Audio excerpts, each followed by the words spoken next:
Can one book really be worth $1.5 million? Wait, what? Someone else is... I remember thinking, like, there's no one else as insane as me that would actually spend $1.5 million on some books, and they dropped Kevin Trudeau's name. Now, Napoleon Hill, at the turn of the century, was hired by the richest man in the world, Andrew Carnegie. And Andrew Carnegie said to Napoleon Hill, I want you to study the richest people on planet Earth for the next 20 years. So Napoleon Hill first wrote about it in a book called The Law of Success in 16 Lessons. Henry Ford got crazy that Carnegie allowed these secrets to be revealed.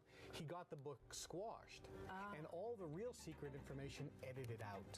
The majority never figured out the missing elements. Because the meat's gone, correct. Right?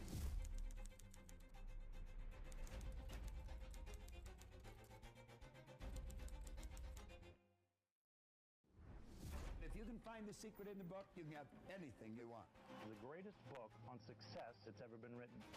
Without question, this single book has had a greater influence than any other work of its kind. Whatever the human mind can conceive, the human mind can achieve.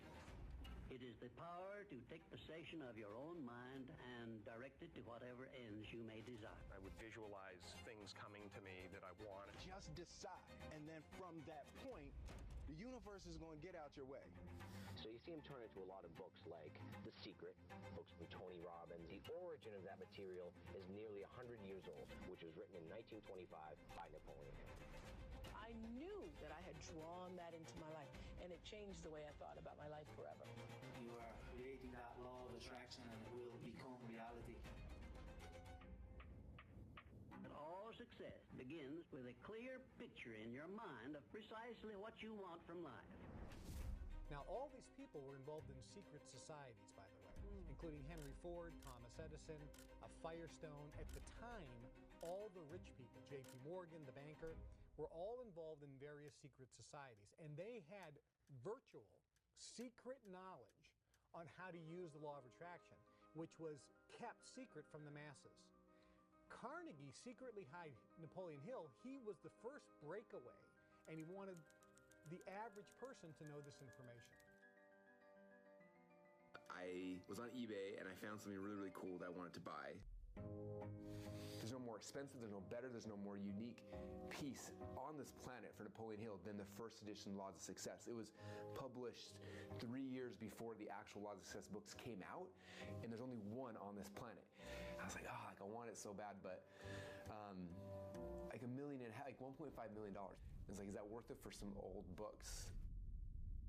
I started buying things here and there, just dabbling as I would look at obviously the biggest one, the one I wanted the most, and try to like ease the pain of like the desire of the one that made no logical sense. Of all the crazy people in the world, the only other person who I think is crazy enough to do this would be Kevin Trudeau. And I was like, oh crap.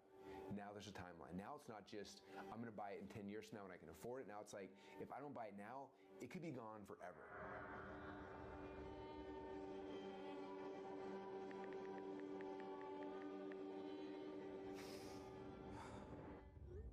All right, I want to do this.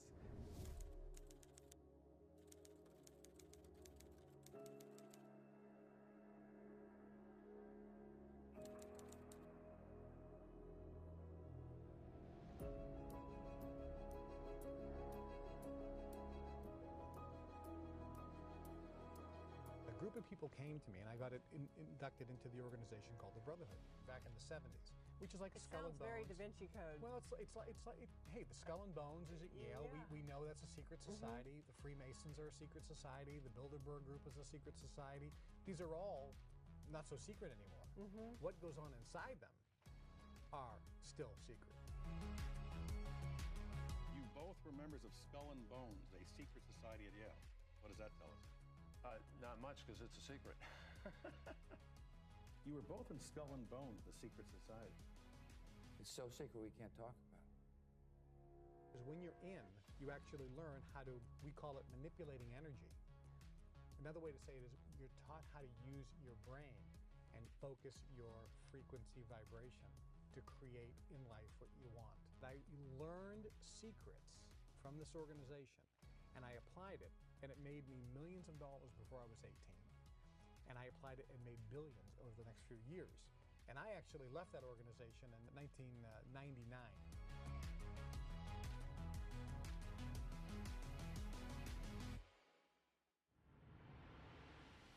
So what I did, in the Alps in Europe, I invited a few people to come in for a 2-day live event where I would teach them the secrets that I had learned and that allowed me to make virtually billions of dollars. For 2 days, I taught this small group of people. Now, they paid $10,000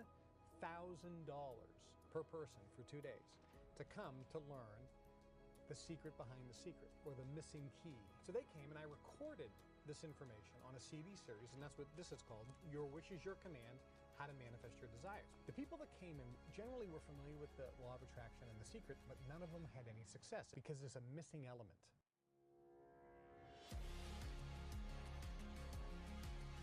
I've used it. I've generated $3 billion in business over the years. Friends of mine who have done even much more than that all use a very simplistically designed method to virtually turn your brain into a transmitter, pulling into your life every desire you have. That's what this teaches. People said, I've read The Secret. I've read different books on how to make money, like Think and Grow Rich. I've done positive thinking. It just doesn't work out. And when they listened to this, they said, oh my God, there's like a missing ingredient. And now I understand the recipe now works. It virtually gives you the recipe.